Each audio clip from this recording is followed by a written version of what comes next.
नमस्कार, मैं हूं शफान अंसारी और आप देख रहे हैं न्यूज स्ट्रीट मध्य प्रदेश छत्तीसगढ़। वक्त है आपसे जुड़े मुद्दे का। छत्तीसगढ़ में संक्रमण की रफ्तार को थामने के लिए सरकार तमाम तरह की कोशिशें कर रही है, लेकिन सरकार का प्रयास संक्रमण की रफ्तार पर ब्रेक नहीं लगा पा रहा। संक्रमण का आंकड़ा छत्तीसगढ़ में जहां 15,000 के पार हो रहा है, तो वहीं मौत का आंकड़ा भी रोजाना 225 से पार जा रहा है। लेकिन इन सब के बीच अच्छी खबर यह है कि रिकवरी रेट में भी बढ़ोतरी हुई है, लेकिन संक्रमण पर यह अब भी भारी नहीं पड़ रही है। पूरी खबर पर विस्तार से करेंगे चर्चा, लेकिन उससे पहले देखिए ये रिपोर्ट।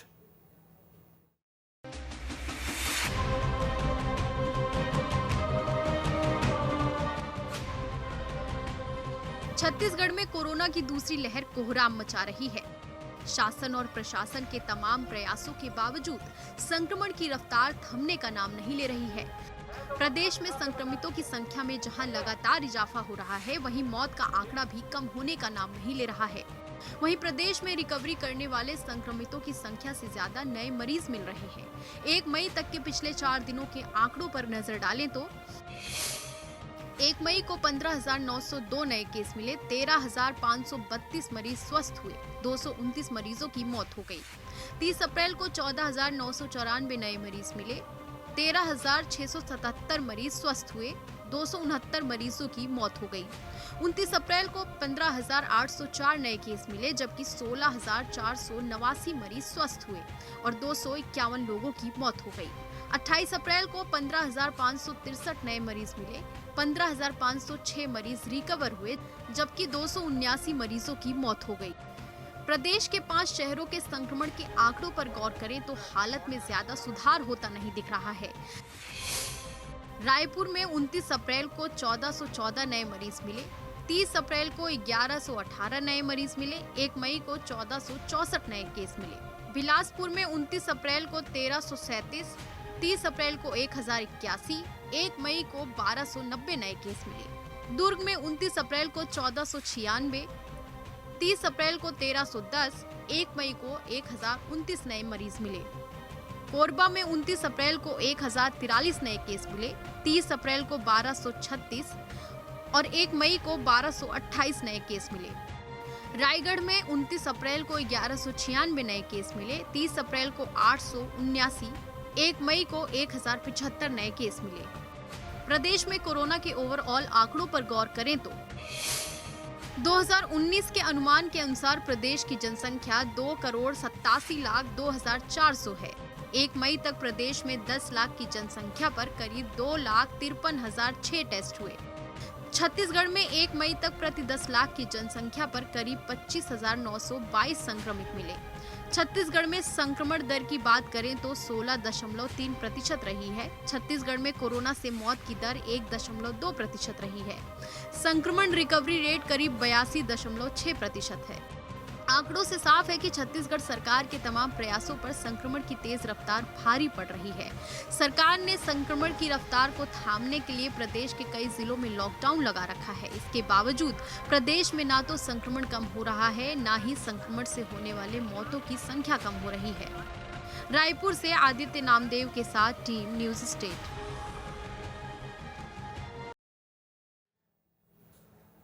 तो कोरोना को लेकर छत्तीसगढ़ की सरकार कितनी कामयाब है, इस पर चर्चा करेंगे। हमारे साथ विवेक परिहार साहब रहेंगे, जो कि एक्सपर्ट हैं, हेल्थ एक्सपर्ट हैं। उनसे तमाम चीज़ों पर गाइडेंस भी लेंगे, समझने की कोशिश करेंगे कि इस तरह से इस माहौल में क्या कुछ एहतियात बरती जाए। और साथ ही हमारे साथ कांग्रेस की तरफ से सुबोध हरितवाल रहेंगे, स्वागत है आपका। साथ ही बीजेपी की तरफ से अनुराग सिंह देव रहेंगे। सबसे पहले अनुराग सिंह देव, जो कि विपक्षी पार्टी में आप हैं, आप सरकार की खामियां को देख सकते हैं, आप बदइंतजामी की बात कर सकते हैं, आपसे शुरुआत करेंगे। सफर जी, छत्तीसगढ़ प्रदेश में लगातार कोरोना संक्रमण बढ़ रहा है और पिछले 2 महीने से अनवरत यही गति बनी हुई है। एक समय पर 31% के संक्रमण दर था। यदि 40,000 टेस्ट हो रहे थे तो 15,000 14,000 संक्रमित मरीज मिलते थे। और उसके बाद फिर अन्य परिस्थितियों के बाद जो अंतिम अस्त्र होता है कोविड में कि संक्रमण रोकने का, वो है लॉकडाउन। तो पिछले 25 दिनों से छत्तीसगढ़ एक ऐसा राज्य है पूरे देश में जो संपूर्णतः पिछले 25 दिनों से लॉकडाउन। और आज भी यदि हम आंकड़े करें तो 35,000 38,000 यदि टेस्ट हो रहे हैं तो 15,000 उसमें पॉजिटिव आ रहे हैं। तो जहां थे हम वहीं हैं। संक्रमण दर में कोई ज्यादा कमी नहीं आ रही है। लॉकडाउन के भी जितने फायदे मिलने चाहिए वो आज नहीं मिल पा रहे। तो कई सारी चुनौतियों से प्रदेश जूझ रहा है। ऐसे में बहुत सारे राजनीतिक प्रश्न भी हैं, वैक्सीनेशन को लेकर भी प्रश्न है और प्रबंधन को लेकर भी प्रश्न है। तो इन सब विषयों पर सवाल उठ रहे हैं और उसके कारण से आज एक विपरीत परिस्थिति छत्तीसगढ़ के अंदर खड़ी है। ठीक है, जवाब ले लेते हैं। सुबोध हरिद्वाल साहब हमारे साथ हैं, जुड़ेंगे। अभी हमारे साथ नहीं है लेकिन जुड़ने की कोशिश करेंगे। विवेक परिहार साहब के पास चलते हैं। विवेक परिहार साहब, छत्तीसगढ़ में किस तरह की तस्वीर देख पाते हैं आप?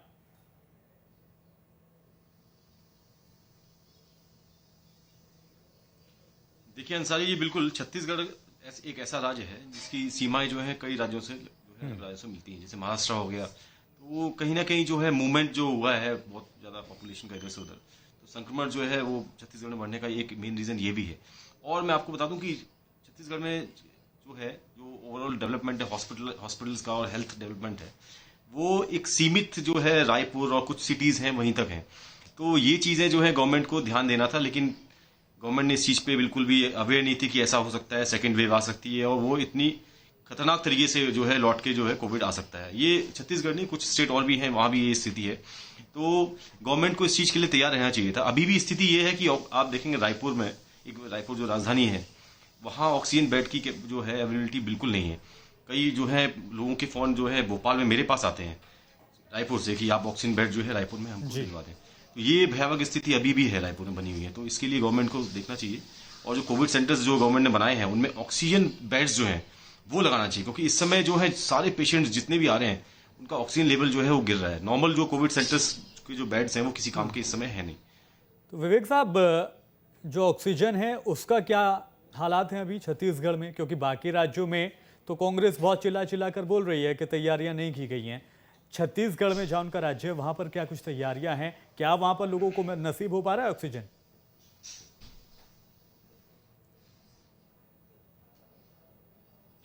बिल्कुल नहीं अंसारी जी, बिल्कुल बहुत भयावह स्थिति है। रायपुर की तो स्थिति बहुत ही खराब है। मतलब ऑक्सीजन बेड तो बिल्कुल आप देखेंगे जो है गवर्नमेंट ने पोर्टल बनाया है, एक बहुत अच्छा काम किया है कल से, तो उसमें भी देखेंगे कि कहीं भी ऑक्सीजन बेड की अवेलेबिलिटी और आईसीयू बेड की अवेलेबिलिटी बिल्कुल नहीं है। वेंटिलेटर की तो बात जो है वो बहुत आगे की बात है। वेंटिलेटर्स भी जो है बहुत सीमित हैं। इस समय देखा जा रहा है कि जो पेशेंट्स हैं या तो उनका ऑक्सीजन लेवल इतना ज्यादा गिर रहा है कि उनको वेंटिलेटर्स की आवश्यकता पड़ती है। तो पूरे छत्तीसगढ़ के अलावा भी कई राज्य हैं, वहां भी स्थिति इतनी ऐसी ही भयावह है कि वेंटिलेटर्स जो है वो अवेलेबल नहीं है। छत्तीसगढ़ में जो है गवर्नमेंट को ध्यान देना चाहिए, मेन वेंटिलेटर्स जो है वो बढ़ाने चाहिए हॉस्पिटल से आईसीयू में, और ऑक्सीजन बेड्स जो है तत्काल प्रभाव से ऑक्सीजन बेड्स जो हैं वो उनको अवेलेबिलिटी जो है उनकी करनी चाहिए। ठीक है, आप रहिएगा हमारे साथ। चूंकि अभी कांग्रेस के प्रवक्ता हमारे साथ जुड़े नहीं है, जवाब उनसे अभी ले नहीं पा रहे हैं। वापस चलते हैं, हमारे साथ भारतीय जनता पार्टी के प्रवक्ता हमारे साथ हैं, लेकिन इसी बीच जो मुझे मिल रहा है कि हमारे साथ सुबोध हरिद्वाल साहब जुड़ गए कांग्रेस का पक्ष रखने के लिए। हरिद्वाल साहब, स्वागत है आपका। आपसे समझना चाहेंगे क्या कुछ हालात हैं और क्या कुछ सरकार कोरोना को कंट्रोल करने के लिए काम कर रही है?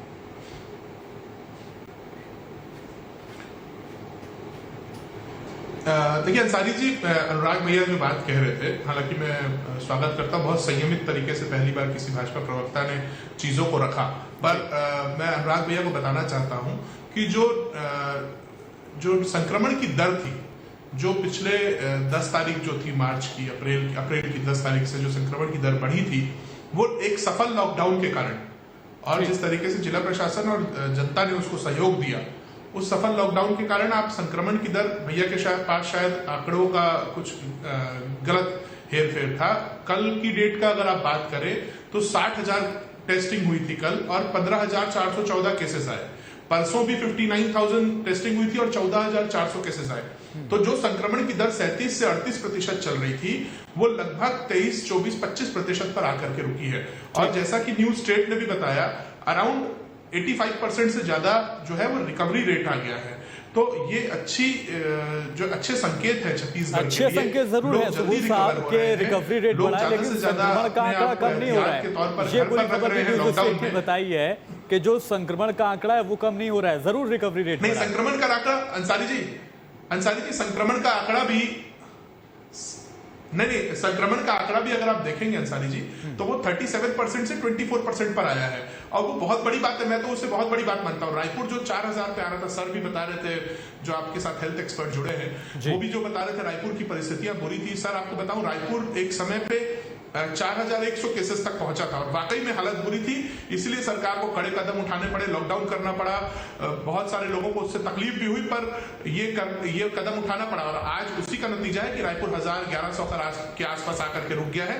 फिर भी हमारी टेस्टिंग नहीं रुकी है, टेस्टिंग लगातार चल रही है, और मुझे उम्मीद है कि आने वाले एक सप्ताह में हम लोग कोरोना पर काबू पाएंगे, और उसके बाद थोड़ा सा हम लोगों को प्रयास करना पड़ेगा कि एक खुद की मेहनत भी लगेगी, हमें सोशल डिस्टेंसिंग का पालन करना पड़ेगा। आज नहीं तो कल लॉकडाउन खुलेगा, हमें ये प्रयास करना पड़ेगा कि हम लोग खुद के अंदर भी उस चीज को अपने डेली रूटीन पर लाएं, क्योंकि मुझे ऐसा नहीं लगता कोरोना अभी इतनी आसानी से भारत से जा रहा है।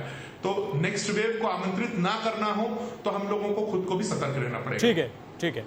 अनुराग सिंह देव जी, आपने सुना सुबोध साहब को, वो कह रहे हैं कि आपने शायद आंकड़ों पर ध्यान नहीं दिया है, रिकवरी रेट भी बढ़ा है और साथ ही साथ संक्रमण को कंट्रोल करने की कोशिश हो रही है। सुबोध साहब, आता हूं मैं आपके पास, पहले अनुराग जी से जवाब ले लेता हूं। सर 10 सेकंड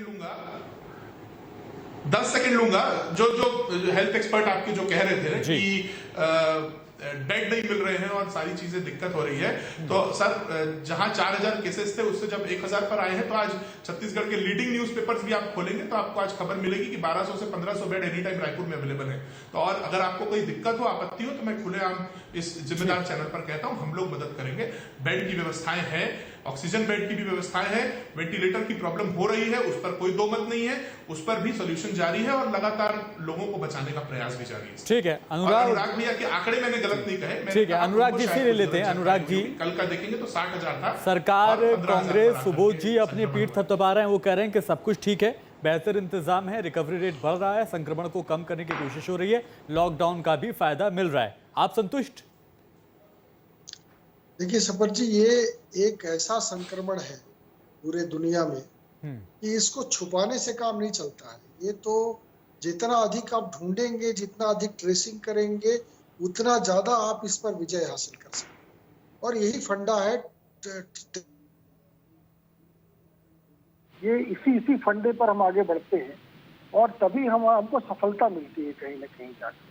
तो मुझे लगता है कि सुबोध जी ने आंकड़े अच्छे रखे हैं, उसमें कोई शक नहीं है, लेकिन मैं आपको बताऊं, जो ये बोल रहे हैं कि 60,000 55,000 टेस्टिंग हो रही है, लेकिन मुझे पता है कि देखिए गाइडलाइन है WHO का और ICMR का गाइडलाइन है कि आप अधिक से अधिक RT-PCR टेस्ट, एंटीजन टेस्ट कम करिए।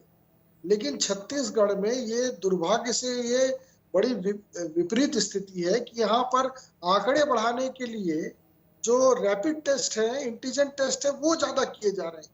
तो उसमें तो कई बार तो मैं खुद कोविड पॉजिटिव हुआ था सर। मैंने 3 बार एंटीजन कराया अलग अलग समय पर, मैं तीनों बार नेगेटिव आया। जब मैंने RT-PCR कराया तब मैं पॉजिटिव आया सर। तो इसलिए आप एंटीजन करके आंकड़े मत बढ़ाइए, इससे निश्चित रूप से कोई फायदा नहीं होने वाला है। आप वास्तव में ये मानिए कि हमारा संक्रमण दर नहीं घट रहा है। इसको रोकने के लिए छत्तीसगढ़ क्या कर सकता है? और 2 महीने से हमारी ये स्थिति है। देखिए अभी दिल्ली बढ़ रहा है, बाकी राज्य बढ़ रहे होंगे, लेकिन महाराष्ट्र, छत्तीसगढ़, केरल, ये सब ऐसे राज्य, उत्तर प्रदेश में भी हालात ऐसे ही हैं। नहीं, लेकिन अभी बढ़े हैं सर, लेकिन हम बहुत पहले से इस गति में चल रहे हैं। तो हमको तो जल्दी संभालना है, ज्यादा सावधानी रखना है और अपनी प्रबंधन खड़ा करना है। ठीक है, विवेक परिहार साहब के पास चलते हैं। विवेक परिहार साहब, ये एक बड़ा कंफ्यूजन है लोगों के अंदर, बल्कि मैं जब निजी तौर पे अपना टेस्ट कराने गया तब भी मुझे इस चीज को समझने में थोड़ी सी देर हुई। एंटीजन और RT-PCR में लोगों को एक मिथ ये बन गया, या लोगों का जहन यहाँ सेट हो गया है कि जो एंटीजन टेस्ट है उसकी तो रिपोर्ट पर भरोसा करना ही नहीं है। RT-PCR के लिए 7-7 दिन 8-8 दिन का इंतजार करना पड़ रहा है। आखिर ऐसा क्यों हो रहा है? क्या एंटीजन बिल्कुल किसी काम की रिपोर्ट नहीं रही?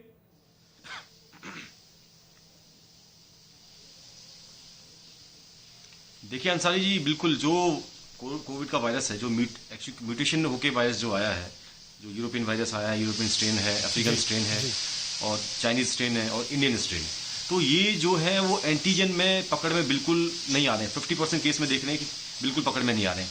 तो यही रीजन है कि पेशेंट जो है एंटीजन टेस्ट कराता है अपना, नेगेटिव आता है और वो संतुष्ट हो जाता है कि मुझे तो कोविड सरकार इसको बंद क्यों नहीं कर देती? और जब क्या संक्रमण फायदा जो है वक्त खराब करके लोगों का? अपनी रफ्तार से जो है बढ़ता है और वो लंग्स को इन्फेक्ट।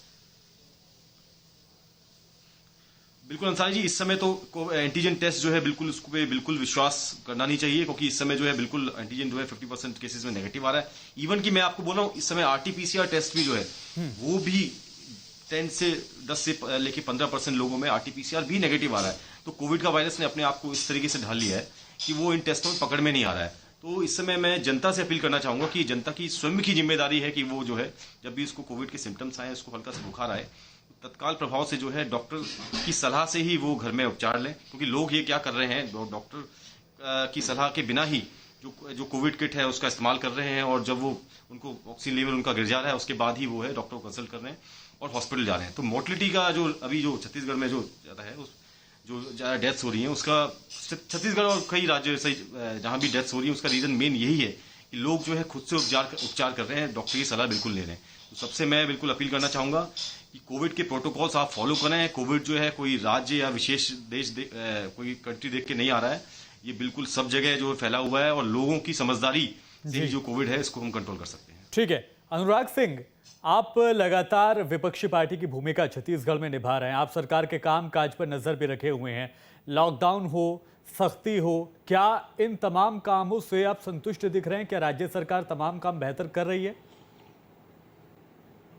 देखिए, प्रश्न तो आरंभ से ही उठाए जा रहे हैं साबिर जी। मुझे लग रहा है कि देखिए, एक तो शुरू में जो क्रिकेट के मैच का आयोजन हुआ यहाँ पर, जबकि मैं आपको बता दूं कि 7 जनवरी को सेंट्रल गवर्नमेंट ने, हेल्थ डिपार्टमेंट ने एक वार्निंग लेटर छत्तीसगढ़ को दिया था कि आपके यहाँ संक्रमण बहुत तेजी से फैल सकता है, आप अपने यहाँ सभी प्रकार के जो इसमें डूज एंड डोंट्स है उसका पालन करिए, मास्क, सोशल डिस्टेंसिंग सबका पालन करिए, इंफ्रास्ट्रक्चर बनाइए। लेकिन इन्होंने पालन करने के बजाय मैच कराने लगे, और अब जब संक्रमण बढ़ गया पूरी तरीके से तो उन्होंने प्रबंधन खड़ा करने के बजाय लॉकडाउन झोंक दिया।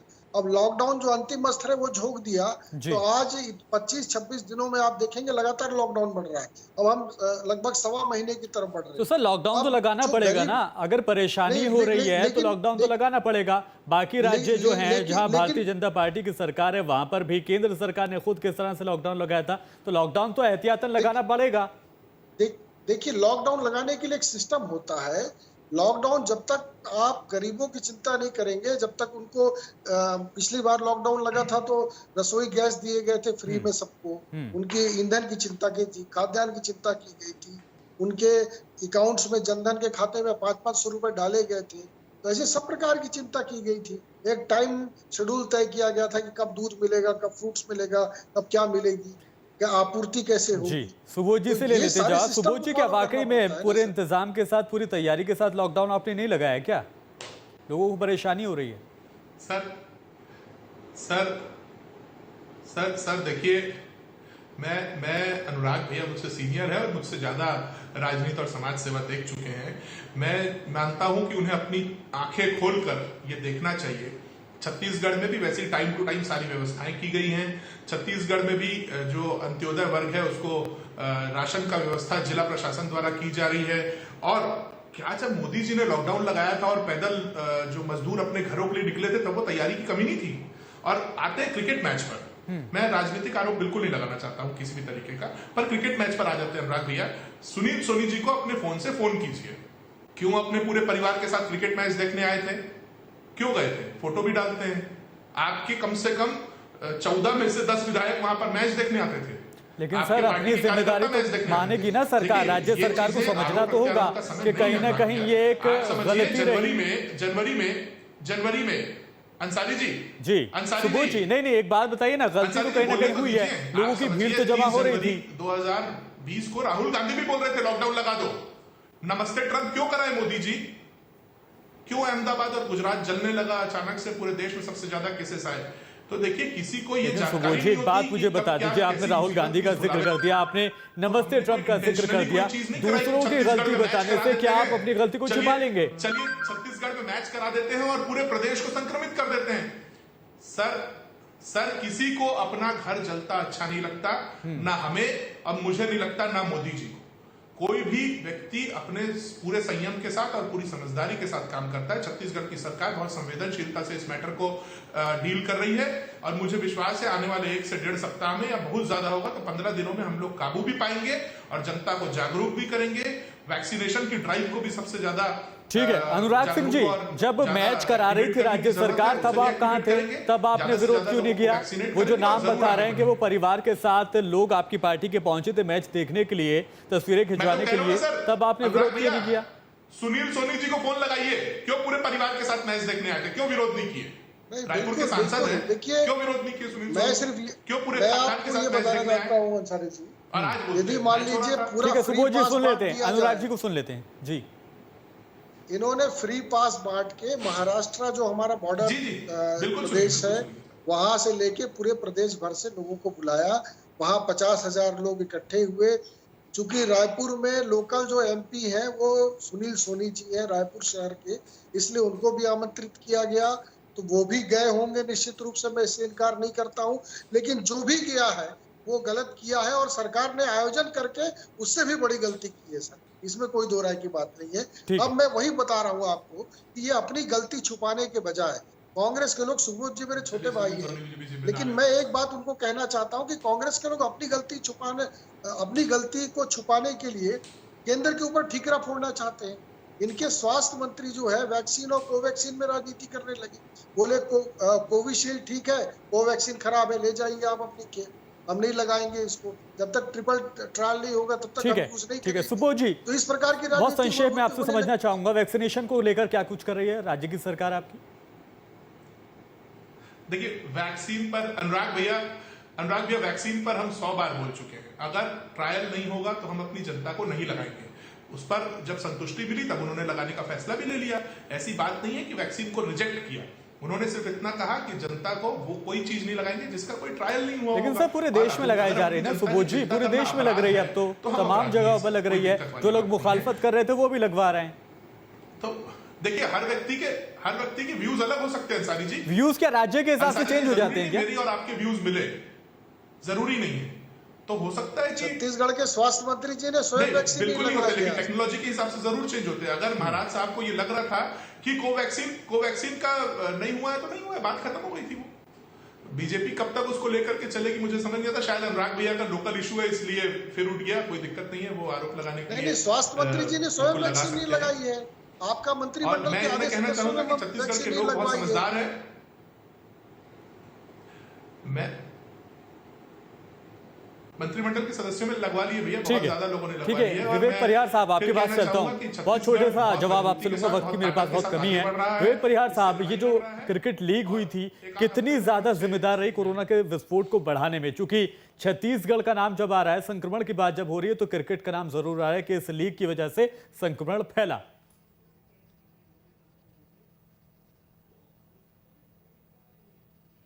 देखिए अंसारी जी, बिल्कुल कहीं ना कहीं थोड़ा बहुत योगदान तो रहा है, परंतु में जो है बीमारी जो है इस समय फैल रही है और कोई भी बीमारी से लड़ने के लिए तैयार नहीं था। जो तैयारियां करनी चाहिए थी वो तैयारी हम लोगों ने की नहीं और कहीं ना कहीं हम उस चीज से पीछे रहे। अगर हम तैयारी कर लेते तो डेथ रेट जो थी उसको हम कम कर सकते थे। हालांकि पेशेंट तो बढ़ेंगे क्योंकि ये एयरबॉर्न इन्फेक्शन हो गया है इस समय, तो आप देखेंगे कि कम्युनिटी स्प्रेड जो है बिल्कुल हो गया है इसमें। और इस समय शासन के साथ साथ लोगों की खुद की जिम्मेदारी भी है कि हम घर पे रहें और अति आवश्यक काम हो तब हम घर से बाहर निकलें। कोविड के प्रोटोकॉल जितने भी हैं आप फॉलो करें, यही जो है कोविड से बचाव का एक तरीका है। और शासन की जिम्मेदारी है कि ऑक्सीजन बेड, आईसीयू और आईसीयू में वेंटिलेटर की व्यवस्था जो है वो प्रॉपर तरीके से हो। ठीक है, बहुत शुक्रिया। आप हमारे साथ जुड़े तमाम लोग, विवेक परिहार साहब जुड़े थे एक्सपर्ट के तौर पर, हमारे साथ अनुराग सिंह भी जुड़े थे और सुबोध साहब भी हमारे साथ जुड़े थे। तमाम सरकारें, तमाम राज्य के लोग, प्रवक्ता यही कहते हैं कि हमारी सरकार बेहतर काम कर रही है। लॉकडाउन लगाया गया है तो कुछ जगहों पर ऐतराज़ भी किया जाता है। इन तमाम खबरों के बीच सिर्फ वक्त यही है कि हमें 2 गज की दूरी का ख्याल रखना है, मास्क का पालन करना है और जितना हो सके हम अपने घर पर रहें, सुरक्षित रहेंगे। फिलहाल इस बुलेटिन में इतना ही।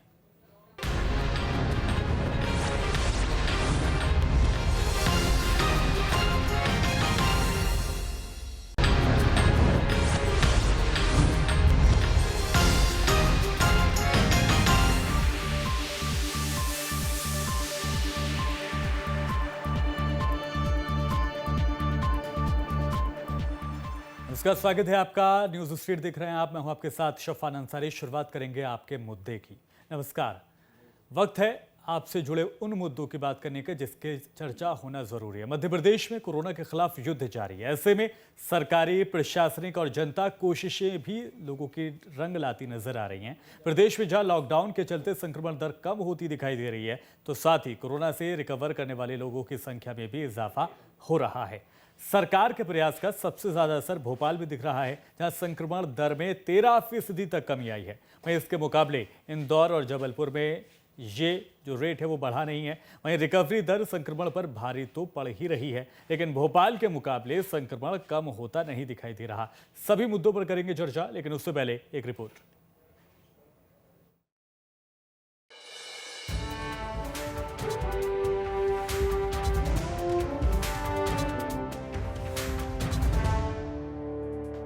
मध्य प्रदेश में कोरोना की दूसरी लहर के बीच अब राहत की तस्वीर दिखनी शुरू हो गई है। प्रदेश में शासन और प्रशासन के प्रयासों का असर दिखने लगा है। प्रदेश में संक्रमितों की संख्या से ज्यादा कोरोना को मात देने वालों की संख्या में बढ़ोतरी हो रही है। पिछले 4 दिनों के आंकड़ों में साफ देखा जा सकता है कि संक्रमितों की संख्या से ज्यादा कोरोना को मात देने वालों की संख्या है। ये प्रदेश के लिए राहत की बात है। संक्रमितों की संख्या और रिकवर होने वालों के आंकड़ों पर गौर करें तो 1 मई को 12,379 नए केस मिले, जबकि 14,562 मरीज स्वस्थ हुए। 30 अप्रैल को 12,400 नए मरीज मिले, 13,584 मरीज रिकवर हुए। 29 अप्रैल को 12,762 नए केस मिले, जबकि 13,363 मरीजों ने कोरोना को मात दी। 28 अप्रैल को 12,758 नए केस मिले, जबकि 14,156 मरीज स्वस्थ हुए। कोरोना की इस दूसरी लहर में राहत की तस्वीर यही नहीं दिख रही है। प्रदेश के 4 बड़े हॉटस्पॉट बने इंदौर, भोपाल, ग्वालियर और जबलपुर में भी शासन और प्रशासन के प्रयासों का असर दिखने लगा है। इंदौर, भोपाल, ग्वालियर और जबलपुर में जितने नए केस आए, उससे ज्यादा लोग ठीक हुए हैं। यही नहीं, संक्रमण की दर में भी कमी देखी जा रही है। भोपाल में 10 दिन में संक्रमण दर 13% तक कम हुआ। ग्वालियर में 4.5% की कमी दर्ज की गई। इंदौर में संक्रमण दर 18% बनी हुई है। जबलपुर में संक्रमण दर 24% बनी हुई है। चारों बड़े शहरों के मुकाबले भोपाल में कहीं ज्यादा सुधार हो रहा है। इंदौर की संक्रमण दर में मामूली गिरावट दर्ज हुई है। प्रदेश में कोरोना के ओवरऑल आंकड़ों पर गौर करें तो मध्य प्रदेश की मौजूदा जनसंख्या करीब 8,22,32,000 है। 1 मई तक प्रदेश में प्रति 10 लाख आबादी पर करीब 94,957 टेस्ट हुए। प्रदेश में 1 मई तक प्रति 10 लाख आबादी में 7,001 संक्रमित मिले। मध्य प्रदेश में संक्रमण दर करीब 15.4% रही। प्रदेश में कोरोना से मौत की दर 1% रही है। एमपी में संक्रमण रिकवरी रेट करीब 83.6% है। आंकड़ों से साफ है कि कोरोना की रफ्तार जहां देश में अभी भी तेज है, वहीं मध्य प्रदेश में शासन और प्रशासन के प्रयास का असर दिखने लगा है। सरकार के तमाम इंतजामों की वजह से प्रदेश में संक्रमितों की संख्या में कमी आने लगी है। वहीं रिकवरी रेट में भी तेजी से सुधार हो रहा है। Team news state.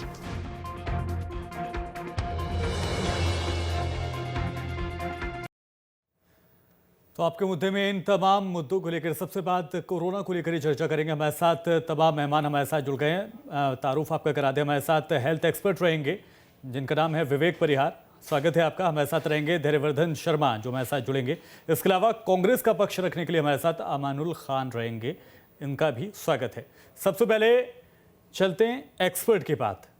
एक्सपर्ट्स क्योंकि लगातार नजर बनाए हुए होते हैं। विवेक परिहार जी, आपसे ये समझना चाहेंगे मौजूदा जो हालात हैं, राज्य सरकार जो तैयारियां कर रही है, कितने आप संतुष्ट?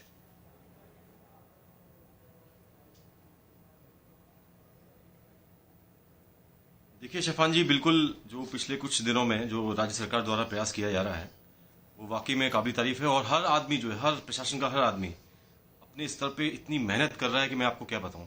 और स्थितियां आप देखेंगे पिछले 2-3 दिन में सुधर भी रही हैं। जो नंबर ऑफ पेशेंट्स जो पॉजिटिव आ रहे थे वो भी कम हो रहे हैं, और ठीक होने वाले जो पेशेंट हैं वो भी उनकी भी जो है नंबर उनका भी बढ़ रहा है। और आप देखेंगे जी, ऑक्सीजन की इतनी दिक्कत थी आज से 5-6 दिन पहले, इंजेक्शंस की प्रॉब्लम थी, रेमडेसिविर इंजेक्शंस प्रोवाइड नहीं हो पा रहे थे। तो सारी व्यवस्थाएं जो है लगभग जो है वो सही होगी। ऑक्सीजन की कहीं भी अभी भोपाल में तो मैं देख रहा हूँ कहीं भी कमी नहीं है। आपको सिलेंडर्स जो हैं बिल्कुल रेगुलरली जो है जहाँ भी है हर जगह अवेलेबिलिटी बहुत अच्छी है। तो सरकार के जितने प्रयास थे, जो जो मेहनत की, वो काफ़ी इस समय जो है काफ़ी अच्छी दिख रही है और इसका असर दिख भी रहा है। आने वाले टाइम में देखेंगे कि जो पेशेंट्स हैं उनकी जो संख्या है वो कम होगी और ठीक होने वाले मरीज हैं उनकी संख्या जो है बढ़ेगी। एक चीज़ मैं बताना चाहूँगा कि गवर्नमेंट ने जो अभी जो स्थिति है सिटीज़ में, आप देखेंगे भोपाल में जो है पॉजिटिविटी रेट भी कम हुई है, परंतु गवर्नमेंट को इससे संतुष्ट नहीं होना चाहिए। इसलिए नहीं होना चाहिए क्योंकि अभी आने वाले टाइम में जो है जो पेशेंट देख रहे हैं 1-2 दिन में, वो पेरीफेरी और गांव की तरफ जो पेशेंट्स हैं वो काफ़ी आ रहे हैं। तो अभी गवर्नमेंट को जो व्यवस्था करनी चाहिए वो गांव की तरफ व्यवस्था करनी चाहिए। वहाँ ऑक्सीजन बेड्स जो है वहाँ लगाने चाहिए, क्वारंटाइन सेंटर्स बनाने चाहिए और इंजेक्शन वगैरह की जो अवेलेबिलिटी है वहाँ भी सुनिश्चित करनी चाहिए। क्योंकि ऐसा ना हो कि जो हमने अभी रिकवर किया है कि गांव साइड भी, पेरीफेरी में भी ऐसी स्थिति हो जाए और जो पेशेंट्स हैं वो सिटी की तरफ जो है वो तरफ भागें और सिटी में दोबारा माहौल जो है पहले ऐसा हो जाए। ठीक है, रहिए हमारे साथ और अब जान लेते हैं विपक्ष का क्या कुछ कहना। हमारे साथ कांग्रेस का पक्ष रखने के लिए अमानुल खान सूरी साहब जुड़े हुए हैं। आप विपक्ष में अमानुल साहब, आप किस तरह से देखते हैं सरकार के कामों से? क्या आप भी संतुष्ट हैं? क्योंकि विवेक परिहार से आपको लगता है कि सब कुछ बेहतर हो रहा है और आने वाले दिनों में बढ़ोतरी जो है वो और बढ़ेगी।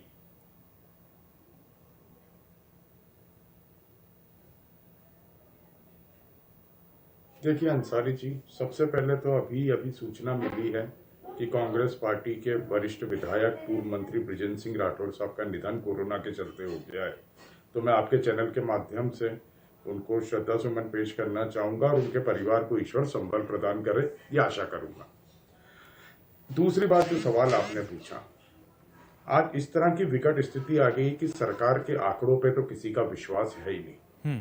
ये आंकड़ों में कितना बड़ा खेल चल रहा है, कितना फर्जीवाड़ा है, इस पे हम अनेकों बार चर्चा कर चुके हैं और हम बिल्कुल इन सरकारी आंकड़ों में विश्वास नहीं रखते। हम विश्वास रखते हैं कि हमारी प्रदेश की जनता को जब भी वो उस पर कोरोना का संक्रमण आए तो उसको अस्पताल मिल जाए, अस्पताल में बिस्तर मिल जाए, वेंटिलेटर की व्यवस्था अगर उसे लगे तो वेंटिलेटर मिल जाए। हम विश्वास रखते हैं कि उसको जो बेसिक स्वास्थ्य सुविधाएं, जो उसका हक बनता है, एक अस्पताल, उसके अंदर उपचार, एक डॉक्टर, जब उसको वो मिलने लगेगा तब हम सरकार की तारीफ करेंगे। आज 1 महीना होने आ गया है कोरोना का, जो इतने काल बन के ये जो दूसरा फेज आया हुआ है, अभी भी सरकार बेसिक सुविधाएं उपलब्ध कराने में जीरो साबित हुई है, असक्षम साबित हुई है। गांवों का हाल बहुत बुरा है। हम सबके सामने कि ऑक्सीजन की कमी के कारण कैसे तड़प तड़प के हमारे प्रदेश के नागरिक की मृत्यु हो रही है, इससे ज्यादा दुर्भाग्यपूर्ण बात कोई हो नहीं सकती। ये आंकड़ों की बात मैं बिल्कुल नहीं करना चाहूंगा और मेरा और मेरी पार्टी का मध्य प्रदेश के सरकारी आंकड़ों में बिल्कुल विश्वास नहीं है। हम इनमें बिल्कुल विश्वास नहीं करते। सवाल उठता है कि जो लोग इस सरकार से मदद मांग रहे हैं, कल एक अनिल साहनी जी का वीडियो आया देवास से, जो प्रदेश के मामा, अपने आप को मामा बनते हैं, उनसे उन्होंने रो रो के अपनी मदद मांगी, अपने परिवार के लिए मदद मांगी, खुद के लिए मदद मांगी। आज उनका देहांत हो गया। तो हम हमारे लोगों को ये बेसिक सुविधाएं कब दे पाएंगे? आज 1 महीना हो गया। आप बातें कर रहे थे इतनी टन ऑक्सीजन आने वाली, आज भी सिलेंडर भरवाने के लिए अस्पतालों में सिलेंडर नहीं है, ऑक्सीजन नहीं है, लंबी लाइनें बड़े बड़े शहरों में लगी हुई है। अभी ताजा घटना आई है कि बड़वानी में 4 लोगों की ऑक्सीजन की कमी से अस्पताल में मृत्यु हो गई। अरे कब तक ये पीड़ा सहते रहेंगे? ये सरकार बताने का कष्ट करे। और कितने दिन हमें हमारे लोगों को बेसिक सुविधाएं जो स्वास्थ्य की मुहैया कराना एक सरकार की जिम्मेदारी होती है, जो सत्ता में बैठे उनकी जिम्मेदारी होती है, उसके लिए हमारी जनता को तरसना पड़ेगा। ये बताइए, ये आंकड़ों के फर्जीवाड़े खेल बिल्कुल बंद कर दीजिए। ठीक है, चलते हैं। हमारे साथ भारतीय जनता पार्टी का पक्ष रखने के लिए भी हमारे साथ धैर्यवर्धन शर्मा जी जुड़े हुए हैं। स्वागत है आपका धैर्यवर्धन शर्मा जी। आपने सुना होगा कांग्रेस चूंकि विपक्ष में है, इसलिए कहीं ना कहीं कांग्रेस आपकी कमियां बताएगी भी, लेकिन आप बताइए, गैस की कमी हो रही है, ऑक्सीजन की कमी है लगातार, बेड्स का क्या इंतजाम है, उस पर आपका क्या रुख है? आपसे पहले समझना चाहेंगे, उसके बाद क्रॉस क्वेश्चनिंग होगी। हमने कभी नहीं कहा कि लोग अस्पताल में परेशान नहीं है।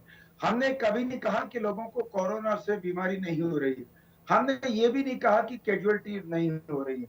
ये महामारी है, भयानक है, कल्पना से परे है, सारी व्यवस्था ध्वस्त हो गई है।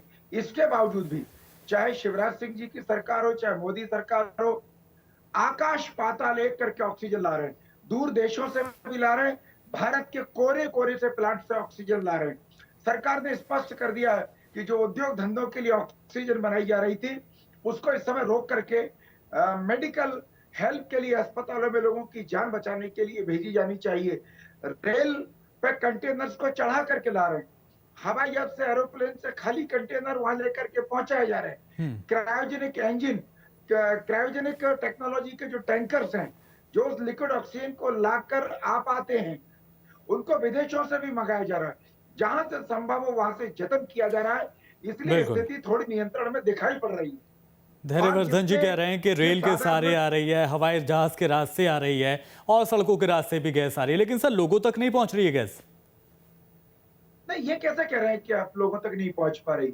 ये जो खुद आपके पास बैठे हैं, आपके विपक्षी बैठे हैं, उनका तो यही कहना है कि लोगों की गैस के अभाव में, ऑक्सीजन के अभाव में मौत हो रही है। नहीं, आज वो मेरे मित्र जो बैठे हैं प्रवक्ता, वो बहुत काबिल प्रवक्ता, पर वो दुखी हैं। और दुखी मैं भी हूं, क्योंकि उन्होंने अपने पार्टी के एक नेता को खोया है। हमने भी मध्य प्रदेश के पूर्व मंत्री बृजेंद्र सिंह जी को आज खोया है। और मध्य प्रदेश सरकार ने उनकी बिगड़ती हालत को देखते हुए झांसी से हेलीकॉप्टर से एयरलिफ्ट करके भोपाल बुलाया कि उनको बेहतर इलाज दिया जा सके। और तमाम प्रयास भी आखिर निष्फल हो गए। और ये दुखद खबर हमको अभी कुछ समय पूर्व मिली है। सब तकलीफ में, पर मैं फिर कह रहा हूं कि मध्य प्रदेश की सरकार जी तोड़ प्रयास कर रही है। सभी सरकारी अस्पतालों में, कोविड केयर सेंटर्स में, प्राइवेट अस्पतालों में, नर्सिंग होम में, सब जगह ऑक्सीजन आखिर कौन पहुंचा रहा है? ये सरकार के प्रयासों से ही ऑक्सीजन पहुंच रही है। सरकार के प्रयासों से ही रेमडेसिविर इंजेक्शन पहुंच रहे हैं। सरकार के प्रयासों से ही अन्य संसाधन पहुंच रहे हैं। हाँ, ये सच है कि सब चाहे जितने जतन कर लो, अगर संक्रमण बढ़ेगा, लोग लापरवाही करेंगे, तो ये भी कम दिखाई पड़ेंगे। तो सर लापरवाही को रोकना तो आप ही का काम है ना। सत्ता में अगर आप हैं, आप सख्ती कीजिए। जिस तरह से पिछले साल हमने लॉकडाउन देखा था, वो इस बार लॉकडाउन ऐसा दिखाई नहीं दे रहा। लोगों में लापरवाही भी दिख रही है, कहीं ना कहीं पुलिस भी ढिलाई बरत रही है। नहीं, पुलिस अपना काम कर रही है, लोगों को रोक रही है, लोगों को समझाइश दे रही है। अब दुखी पीड़ित समाज पर लाठियां नहीं बरसा सकते जगह जगह, क्योंकि आप समझ रहे हैं लोग पहले ही बहुत परेशान हैं। पर मुझे लग रहा है कि लॉकडाउन का काफी प्रभावी असर हो रहा है। लोग घरों से नहीं निकल रहे हैं। अब जो जिंदगी को दांव पे लगाने के लिए बिल्कुल जुआरी प्रवृत्ति के लोग हैं, उनको तो परमात्मा भी नहीं रोक सकता है। बाकी अधिकांश लोग नियम कायदे का पालन कर रहे हैं। अपने घर की चार दीवारी में बहुत आवश्यक हो तभी निकल रहे हैं। बाजारों में भीड़ अब नहीं दिख रही है। उसी का परिणाम है कि सरकार जिन मरीजों को अस्पताल लाने में सफल हुई, उनका इलाज का प्रबंध किया है और नए लोग ज्यादा संक्रमित न हो, उसकी फिक्र की है। इसीलिए मैं कह रहा हूं कि कहीं न कहीं स्थिति अब नियंत्रण में दिखाई देने लगी। ठीक है, अमानुल खान साहब, आपने सुना पूरी तरह से भारतीय जनता पार्टी के प्रवक्ता ने तमाम बातें रखी हैं। आप जो कह रहे हैं गैस की कमी है, ऑक्सीजन की कमी है, वो तो कह रहे हैं कहीं भी नहीं है। लगातार कोशिशें की जा रही हैं, हवाई रास्ते से, रेल मार्ग के जरिए और सड़कों के जरिए गैस तो पहुंच रही है। फिर क्या परेशानी है?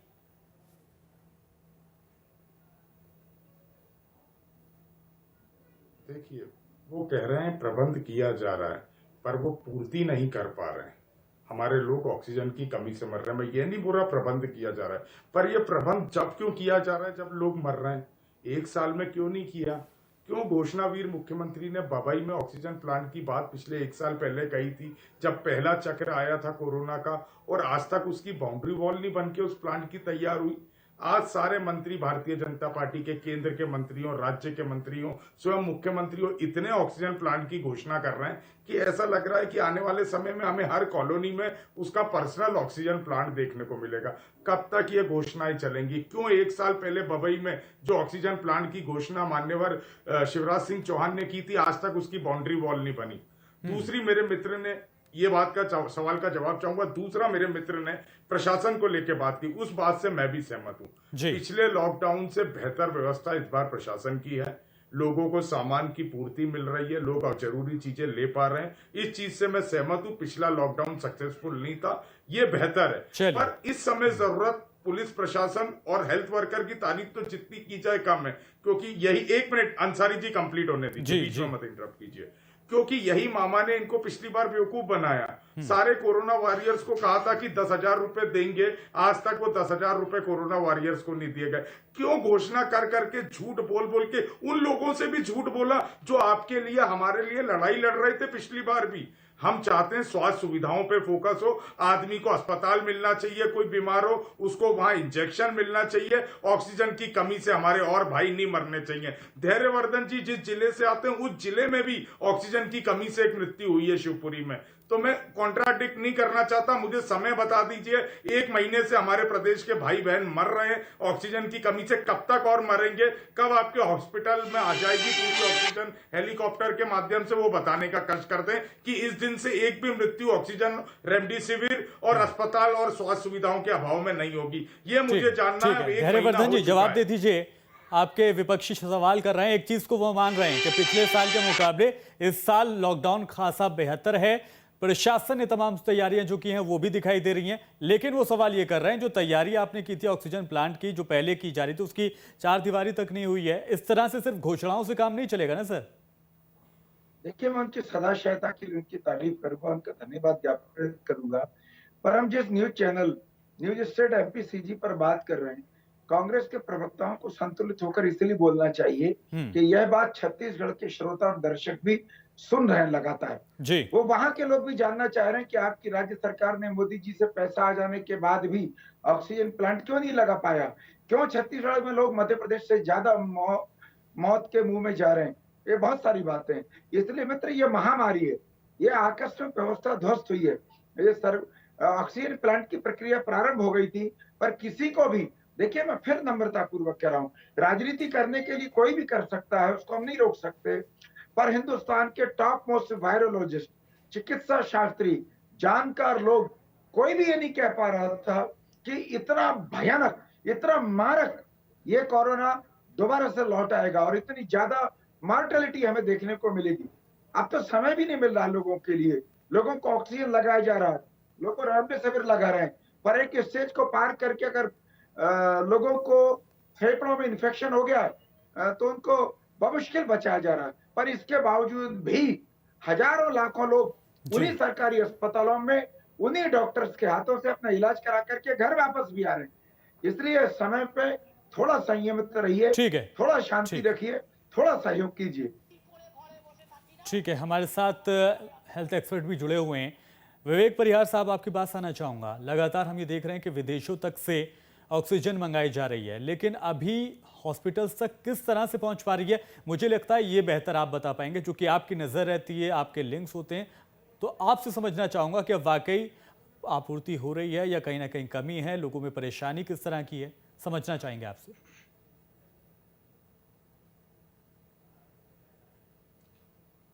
देखिए अंसारी जी, बिल्कुल, मैं भी एक प्राइवेट हॉस्पिटल चलाता हूं भोपाल में। तो परेशानी इस बात की है कि जो ऑक्सीजन है, सिलेंडर, जो ऑक्सीजन पहले क्या होता था, ऑक्सीजन हॉस्पिटल्स में आती थी, सिलेंडर्स जो है ऐसी व्यवस्था थी कि हॉस्पिटल्स को सप्लाई किए जाते थे और खाली सिलेंडर जो है वो ले आके दोबारा रिफिल करके हॉस्पिटल्स को दे दिए जाते थे। ये व्यवस्था जो है अभी नहीं हो पा रही है, इसी कारण जो है दिक्कत आ रही है। हॉस्पिटल की गाड़ी आती है या सिलेंडर लेने के लिए जाते हैं लोग, तो 12-12 घंटे 10-10 घंटे जो है उनको वेट करना पड़ता है। तो वो बड़ी विकराल स्थिति होती है जब जो सिलेंडर, खाली सिलेंडर, जैसे आपके पास 10 सिलेंडर हैं और किसी हॉस्पिटल के पास 5 सिलेंडर जो है वो लाइन में लगी है, सेंट्रल लाइन में लगे हैं और 5 खाली हैं, तो 5 सिलेंडर के भरोसे ही पूरा हॉस्पिटल के जो पेशेंट्स हैं वो चलते हैं और 5 सिलेंडर भरने के लिए आपको 10 से 12 घंटे जो है लाइन में लगना पड़ता है। तो ये व्यवस्था जो है कहीं ना कहीं अभी गड़बड़ है। ऑक्सीजन की आपूर्ति तो बिल्कुल है, कोई भी सिलेंडर खाली भर के नहीं आता कि खाली सिलेंडर लौटा है, भर के ही सिलेंडर वापस आता है। तो ये व्यवस्था जो है थोड़ी सी गवर्नमेंट को इस पर बहुत विशेष ध्यान देना चाहिए। और जो हमारे कांग्रेस के प्रवक्ता जी ने कहा, जो मोर्टेलिटी हो रही है, मोर्टेलिटी भी इसी कारण हो रही है, डेथ जो है पेशेंट्स में इसी हो रही है कि टाइमली जो है ऑक्सीजन उसको नहीं मिल पा रही। ऑक्सीजन तो मिल रही है हॉस्पिटल्स को, लेकिन एक टाइम में टाइमली ऑक्सीजन अगर मिलेगी पेशेंट्स को तो वो उससे जो है डेथ रेट जो है कम होगा। तो ये व्यवस्था थोड़ी सरकार को बनानी पड़ेगी। ठीक है, तो हमारे साथ जुड़े हुए हैं, उन्हीं से जवाब भी ले लेते हैं।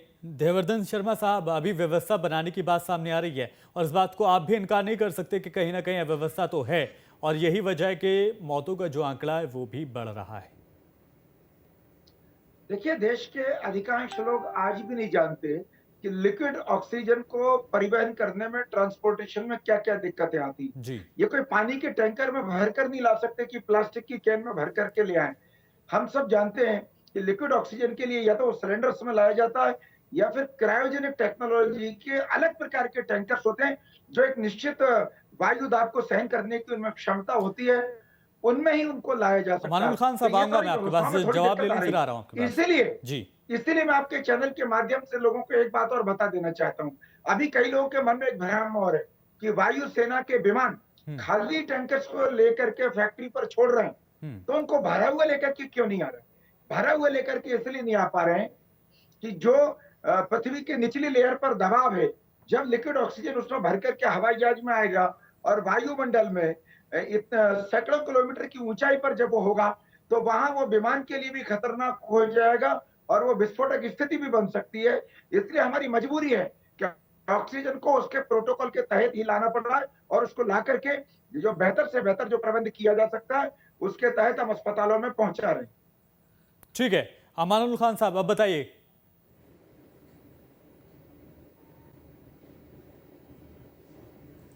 अंसारी जी, मैंने पहला सवाल पूछा था बबई के ऑक्सीजन प्लांट को लेके, जिसको मेरे मित्र ने जवाब नहीं दिया और छत्तीसगढ़ को लेके चले गए। वो राजनीति करने का प्रयास कर रहे हैं। अगर राजनीति करनी होती तो मैं बहुत सारे और मुद्दे भी उठाता, मेरा जवाब नहीं मिला। दूसरा मेरा सवाल था कि हमारे प्रदेश के भाई बहनों को कब से स्वास्थ्य सुविधाएं पूरी तरह मिल जाएंगी, उसका मुझे जवाब नहीं मिला। अब मैं तीसरी बात जो कहना चाह रहा हूं, कोई भी जब महामारी आती है, पैंडेमिक आता है, तो वो 3 से 4 साल लगातार आता है। ये इतिहास कहता है, सभी वैज्ञानिक वायरोलॉजिस्ट सबको मालूम है। और हर साल वो तीव्र गति से और बढ़ के आता है। इससे पहले 1919 में जब स्पेनिश फीवर आया था, वो 3.5 साल 4 साल तक लगभग आया था।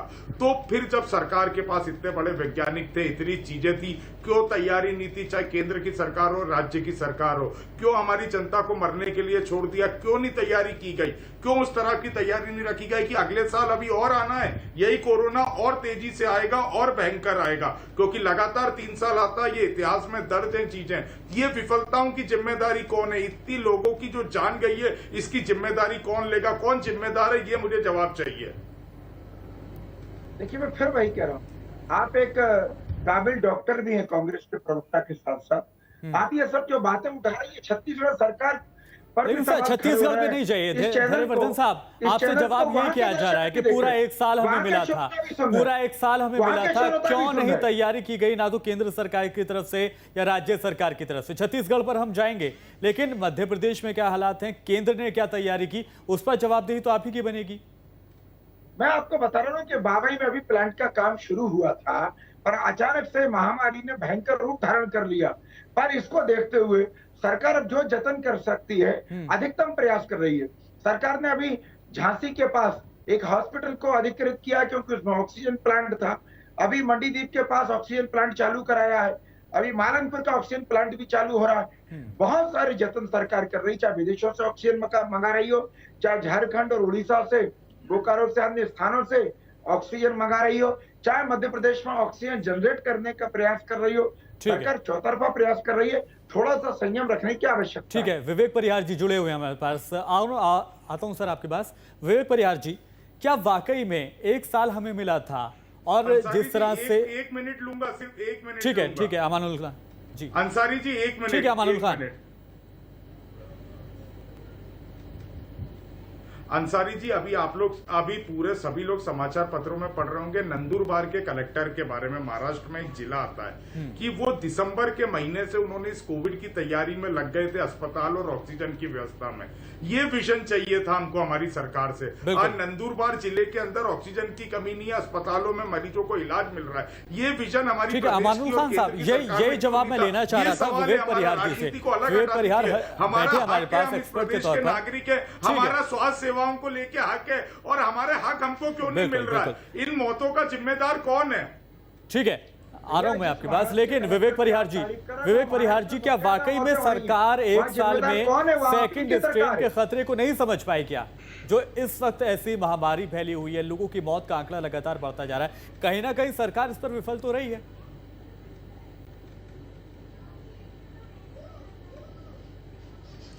बिल्कुल अंसारी जी, बिल्कुल। इसमें तो मैं मतलब कोई डाउट ही नहीं है कि गवर्नमेंट ने कभी अंदाजा लगाया नहीं हो। अंदाजा उनको लगाना चाहिए था, क्योंकि महामारी जो है वो बोल के नहीं आती है।